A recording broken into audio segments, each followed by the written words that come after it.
can't sleep, trapped in my own mind. Anxiety. Drowning in the darkness, just can't see the light. Depression. Doubtful, insecure, can I really do this? Imposter syndrome. I'm alone, unloved, just feel invisible. That's loneliness. We're not therapists, but we need one.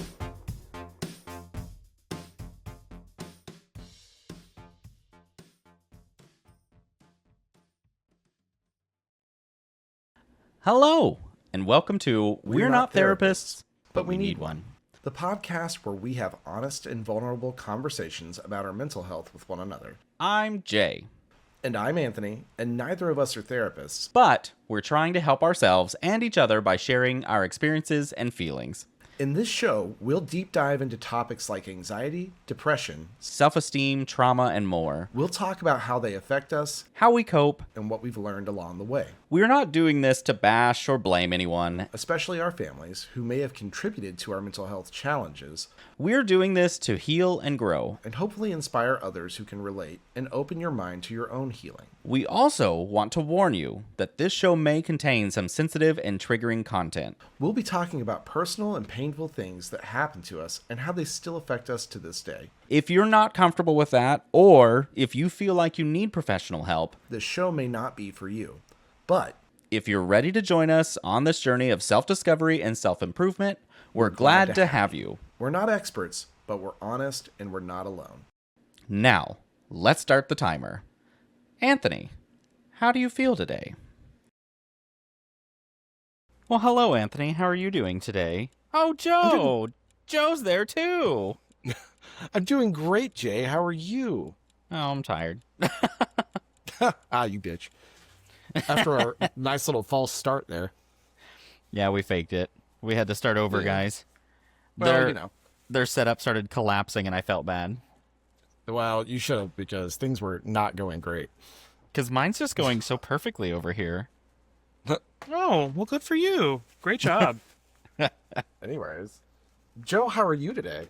I'm good. I usually have choir on Tuesday evenings, so I can't be part of these, but we are in our off period right now, so Anthony said, why don't you come on the show? And I said, all right, let's do it. So, hey. We're doing some meal prep, and I thought it would be fun to show everyone a good way to harvest your rotisserie chicken from the store. I've been in food service for about 22 years now in some way or form. I've worked at grocery stores and restaurants and things like that. And so it's very easy to handle a chicken the wrong way, so I'm going to show you how to do it the right way. Well, that's fun. Because, ironically, chicken is the most common ingredient in protein used in the world, and it's also the most dangerous to handle when it's raw. Yeah. The good news is that ours is fully cooked. Come on, get out of there. Get out of there, go and get it. That does help. Yeah. I also thought this would be a good opportunity, since we try really hard on Beards and Sundries to keep things light, to sort of air the grievances we have that are a little less light presently. You know, like, I mentioned politics specifically to you, Jay, because we try not to, like, go too hardcore into them when we're on the other show. But, oh my God, there's so much going on right now. And we do talk about it a little bit, but we just don't talk on it. I don't know. We don't air we air our opinions, but we don't air them as candidly as we could in a format like this. If that makes sense. Yes. So I've begun by getting my chicken out of the bag. I've got a knife here and a cutting board as well. And I'll just start getting on the leg quarters taken off first. What's up, Jay? Oh, I was just saying with politics, I will admit the reason I try not to bitch about them too much is because it is something that is out of our control. Mm-hmm. And so instead of bitching about it, we have to take steps that help us find the control that we can have, which is baby steps here and there, like what I try doing. Like, I got to the point where I started, I wear a lot more Pride stuff than I used to. And nice. It's purely because if a group of people out there want to censor me, My theory is I want you to know that I'm always going to be here regardless, regardless of what you expect. So I start taking steps like that on how to handle myself in public. I stop doing things like filtering myself to being like, oh, my partner. I start saying my boyfriend or things like that, which, just to be clear, I don't have a boyfriend right now. I've got to the point where I can't be angry anymore at something that is out of my control, but I can fight back in the ways that I'm capable. Yeah. Which is why you'll notice I don't often rant on politics too much, besides randomly on my Facebook. I will make comments because my theory is behind it. I'm making people that are very conservative on my page aware that their thoughts are stupid. Preach that. They need to know. But it is, I think it's important still to talk about it in some sense, because talking about it, you have to be aware, but you can't engross yourself in it so much that you lose sight. And I still think that talking about it inspires you to do something, and we learn from others on ways that we can help by talking about it. Yeah. So, Well, yes. And I think the other sort of plus about having the conversations in a more public setting is to remind yourself that you aren't alone. Because sometimes you can feel really isolated, especially with the politics of people that our government tends to run with. Yeah. So, something that's been nice for us is recently we've been really trying to get more social. And that has meant that I've been around more people who are in the queer community, like myself. And that has helped me to sort of remember that, we're not alone. I'm not the only gay person in Oklahoma. And I'm not the only person who feels this way. I'll also say on that front that one of the things I've really enjoyed by getting to know a lot of people around here more is that a lot of, at least we surround ourselves with positive people mainly, but we've been seeing that a lot of people in our age range, or maybe even up to 10 or 15 years older, everyone is really cool and cordial to each other, because in my opinion, it doesn't really hurt to be nice, especially when you're meeting someone new, and act interested in what they're saying, because usually, one, it is interesting, and two, you're really getting to know somebody on a higher level than just, wow, some weather we're having, because I hate talking about the weather because it always fucking sucks. Well, because right now it's always flooding. Yeah, I mean, it's either going to be rainy or hot, so which one do you want? Hot. Well, and it has been so nice to get to know people on a more personal level than just the casual acquaintances that we run into at parties. And we have a lot of those. And I would see them once a year at a party. There's this Christmas party we go to every year. And I swear there are people I only know from that Christmas party, and I only ever see them at that Christmas party. And I think we just got to a point where we were feeling a little isolated here.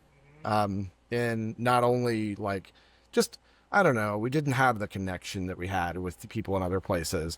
And so we've started sort of branching out and trying to give ourselves more of that to make our time in Oklahoma, however long it lasts, more tolerable.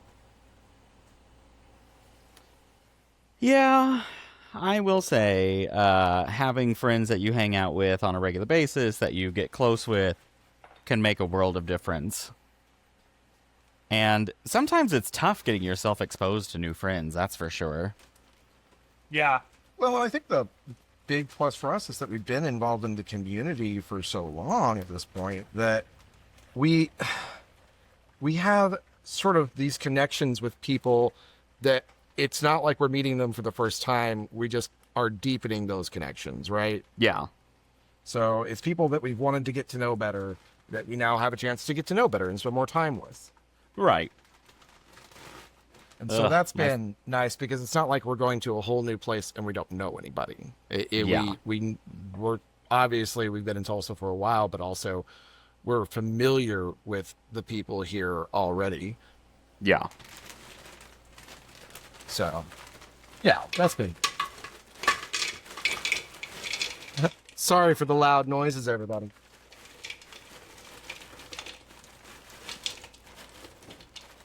Will somebody get me an inhaler because I'm having an asthma attack. Wrong podcast. Sorry, everyone. You can take the funny out of the boy, but you can't take the boy out of funny. Yes. It's okay. Jay and I sometimes make jokes here, too. Oh, all the time. Yeah, it's not always serious. Mental health is not always serious. Or is it? Actually, I talked about us tonight when I was at the bodega down the street from me. We went down to my local bodega. Anyways, go ahead. Sorry. That's actually what it's called. It's called the Floral Bodega, I think it's what it's called. It's in our Paseo district. Yeah. Florals for bodegas. Allegedly, it's Groundbreaking. been there for 5 years, and I've never really noticed it. That is kind of wild. Yeah, I drive by it daily, and I just never really paid attention to what it was. And so today I was like, I want to find like a local grocery store, and I saw that one, and they didn't have most of what I needed right now because I think they had a cooler issue.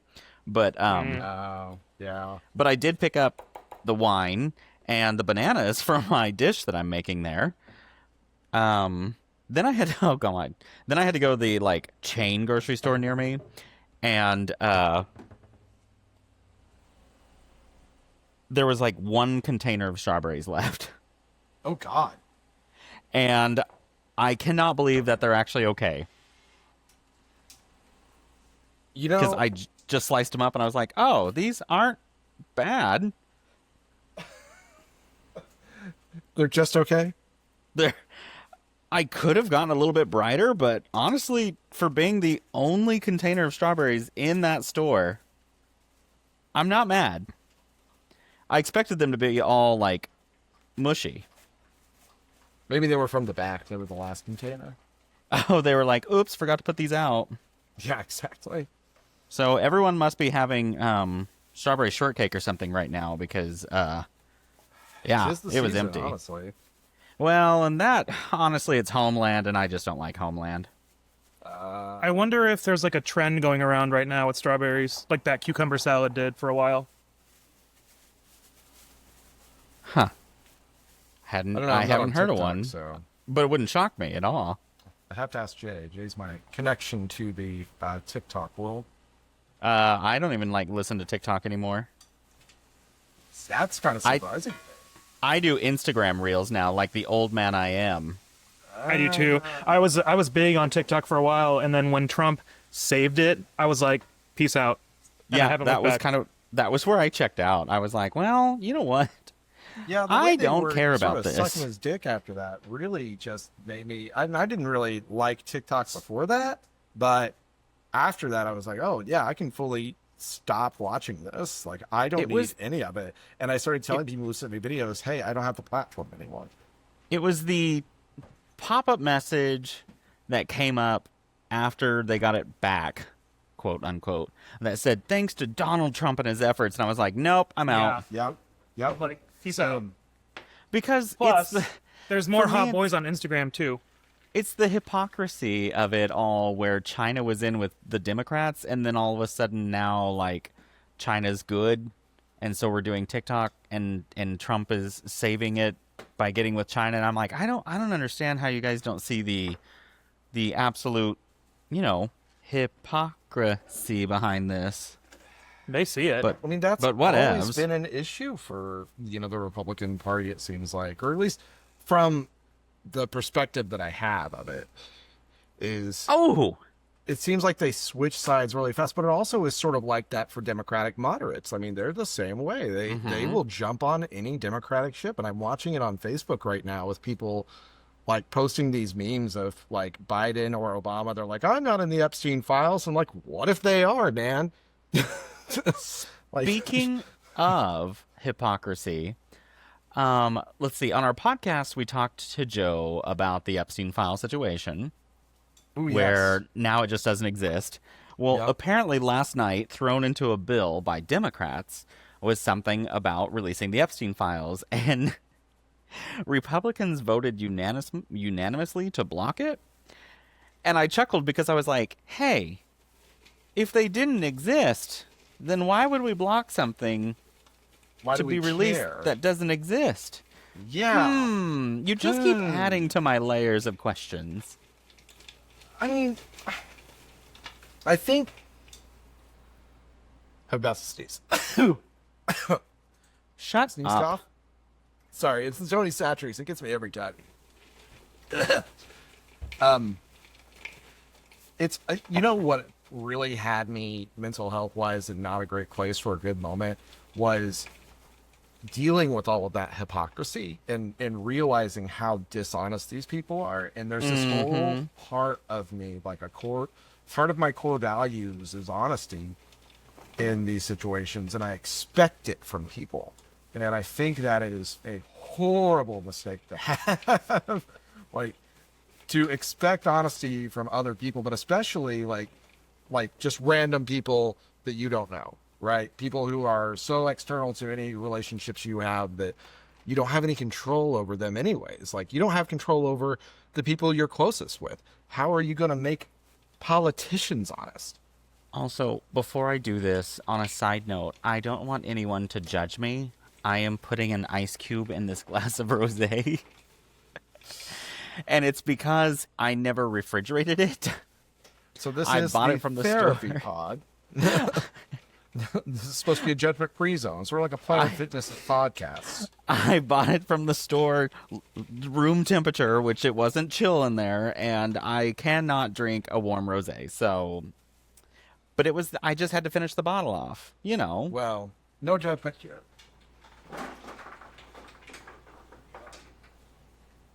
Ooh, that ice cube has not kicked in yet. It's still a little warm.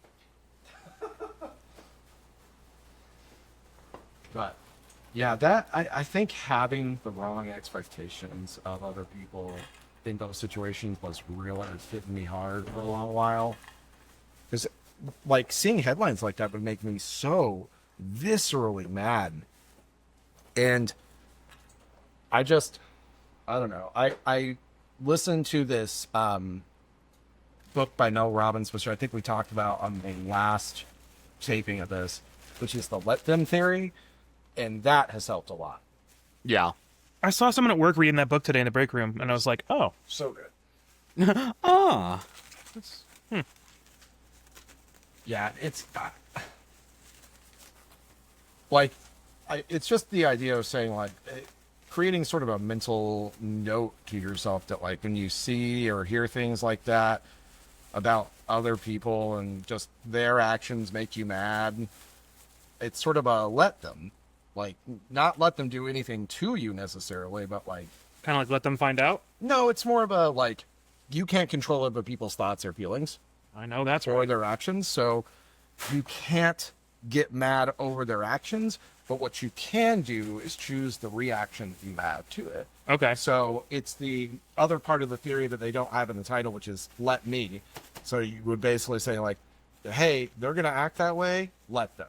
Now let me do what I need to do for myself. Okay.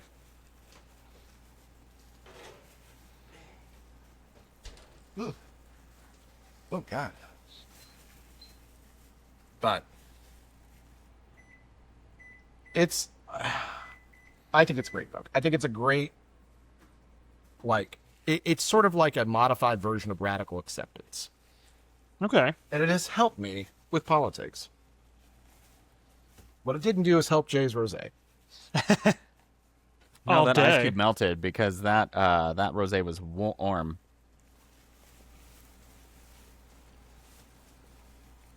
Oh, I'm an idiot. I'm supposed to beat that condensed. Oh, I can't say that to myself on this show. I was like, now Wrong hang on, this is the therapy, Todd. You can't shit on yourself. I'm like supposed to that. beat the condensed. Oh shit! I didn't even open it like I thought I did. Beat it. I'm supposed to beat the condensed milk into my cream cheese, which I don't remember if I said since we restarted the episode. I am making a little bit of a boozy version of the layered vanilla pudding. Hmm. And so it's basically your vanilla wafer banana pudding, which I'm adding a layer of cheesecake pudding into it. And then it's being layered with rosé soaked strawberries. And so I am like eager to try this. And I can't wait to bring it to work and be like, guys, eat this. It's 8 a.m. Well, 9 a.m. It sounds really good, though. I know, I'm pumped. This recipe forever ago for Prosecco soaked grapes. And Okay, my that's God, delicious. So good. So you do that and then also coat them in sugar and phenomenal. Except I didn't need the sugar. The sugar's too much for me. But that's actually really good too. Also, one thing that whenever I used to go to Lake with some friends years ago, we used to do like strawberries, blackberries, grapes, and all in a container with rum. Ooh, that sounds good as hell. And talk about getting fucked up. Yeah, I fucking bet. I mean, fucked up. 10 out of 10 would do it again. I remember I used to bring these Bud Light Hurricanes when they first came out there because they were like 12% or something like that. Oh my God, not the Bud Light Hurricane. And they were so like sugary and like our friends were like, these are so good. And they're like drinking them up and then eating these rum strawberries. And then out of the blue, like 3 people are just suddenly vomiting over the edge of the boat because they're so drunk sugary. and sick.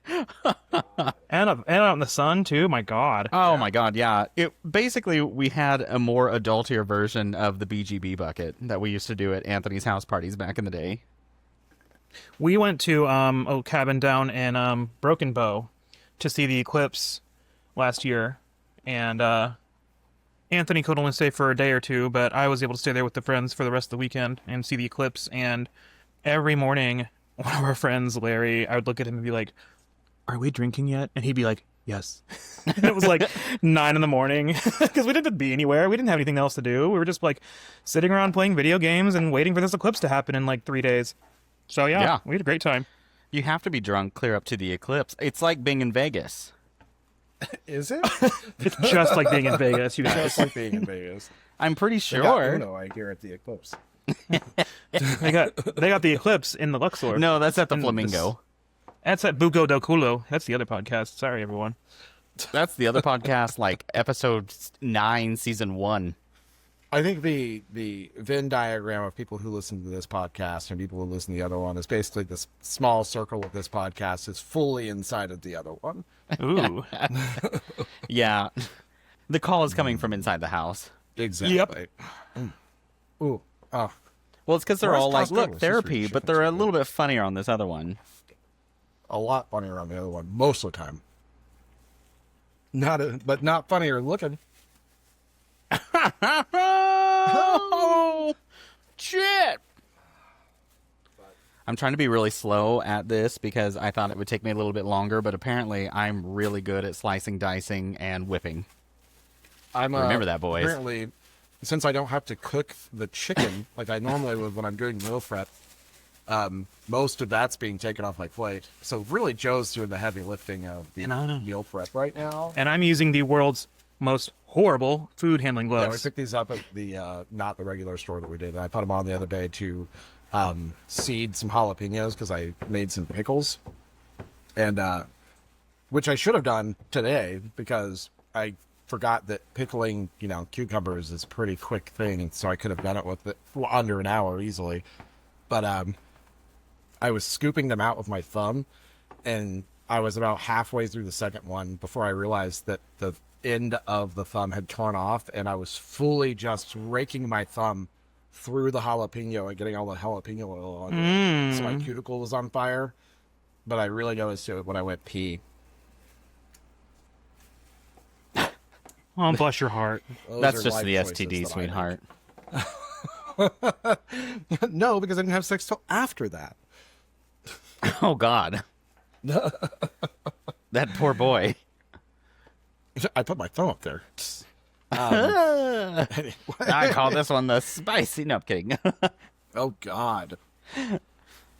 But yeah, I feel like I will say the current news cycle is slightly less depressing than it has been recently, which is kind of wild to say because things are insane. It's so hard to keep track of one thing before 16 other things happen at the same time. Well, and I think that's what's sort of shocking about the Epstein files is that they keep being in the news, Yeah. even though Donald Trump really does not want them to be there anymore. Checking the news apps nowadays is like, it's like the equivalent of looking both ways before you cross the street and then getting hit by an airplane. A little bit, yeah. Because I think what, like, hearing the news about Donald Trump selling weapons to NATO to send to Ukraine just threw me for a loop. So I was like, what? whoa. I know. He was like threatening Russia and then sending more through Ukraine. I was like, wait, what? Huh? I don't understand the flip-flopping here. Yeah. I mean, I understand it to some degree because I think what he's done is he's written a lot of checks and it's come time to cash them. And he's not sure how to cash them and keep the people that he needs to keep happy. Oh, so you're saying that he just talked and talked and talked, and now it's biting him in the ass. What a weird thing Yes. that I anticipated immediately. He did a lot of the fucking around, and now he's doing the finding out. And He's finding out. 80-something at this point. So, yeah, I think he's just not mentally prepared for all of the shit that he's gotten himself into. For logic? I thought it was wild today when Anthony said that he said on Truth Social to just stop talking about the files. What? Stop talking about it. He just basically was like, it stopped. Like, it's one of his little posts that he made on Truth Social. It's so crazy the shit that he says on there because, like, the other day, what was it that I sent you, Jay? I sent it in our group thread. I was like, this cannot be real. Oh! And it wasn't real. It was that But it was just a rant. moment where I was like, I saw this little thing and I was like, I'm going to send it to Jay and Joe first because what the fuck is this? I could have probably fact checked it myself, but I was just like, Jay will surely know. I mean, I had to fact check it. I was like, I don't think it is, but I have to fact check it. And so I did. And I was like, oh, thank God it's fake. But the annoying part was I wasn't sure. It was crazy. I was like, it seemed like something he would write, but it almost seemed too incriminating. And I was like, but he's just stupid enough to do this. He's just stupid enough to do it. So what the fuck do I think? So, viewers, if you're watching at home, you've been following along watching me harvest this chicken. I now have harvested it. I put it away in the bag and threw away the carcass. You could keep it and do that for stock or bones or whatever. But I now have in this container, I have 2 of my leg quarters, and I also have some wings for a little snack. These are great to heat up in the air fryer for a few minutes, or you can even microwave them because they are fully cooked. And if you get some of this Kinder's chicken dipping sauce, this is so good. It's like a smoky, it's like when you mix ketchup and mayo, but with a little bit of smoke to it, so it's really fucking good. Then, over here, in my bigger container, I've taken off the breasts, the tenderloins, all that inside meat, chopped it up real fine, and now it's great. It's ready for salads, it's ready for chicken salad, you can put it on a sandwich, you can do a lot of stuff with it, and it's fully cooked, so if you're feeling a little peckish at night, you can just open that up and take a little forkful, or you can save it for your meal prep. And I'm going to put these back in the fridge, because we're going to keep our food at a safe temperature. And it's an easy way to prep your lunches. Healthy lunches for the week. And it's a good way to stay in shape. And it's a great way to stay in shape. Or get in shape if you're us. Round as a shape. I am round. And I am indeed a shape.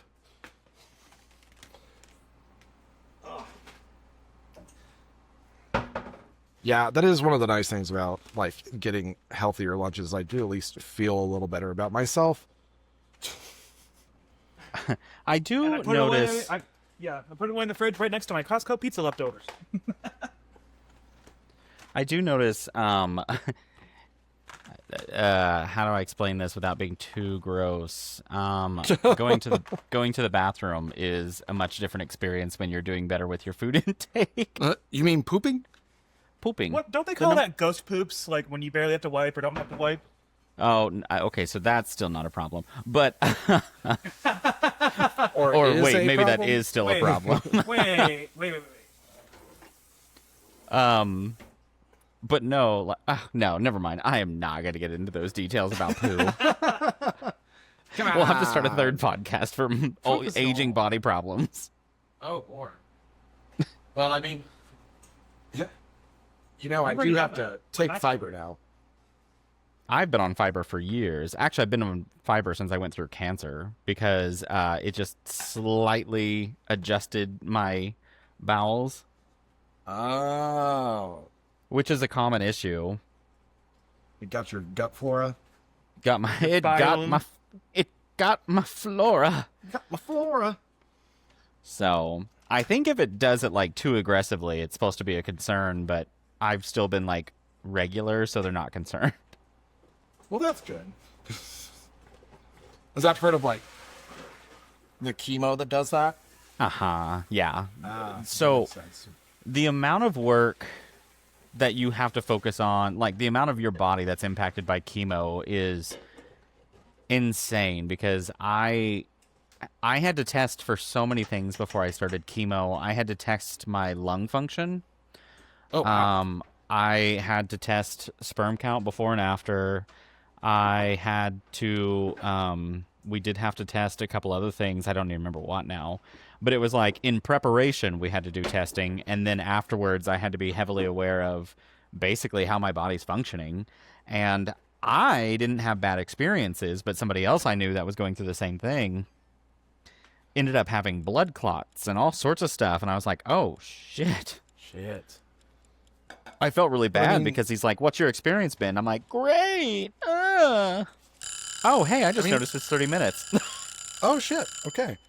Well, listeners, when we come back, We'll be back next week. we'll be back. And You can finally and watch for me you. It'll finish be this. next week, and for us, it'll be in just a moment.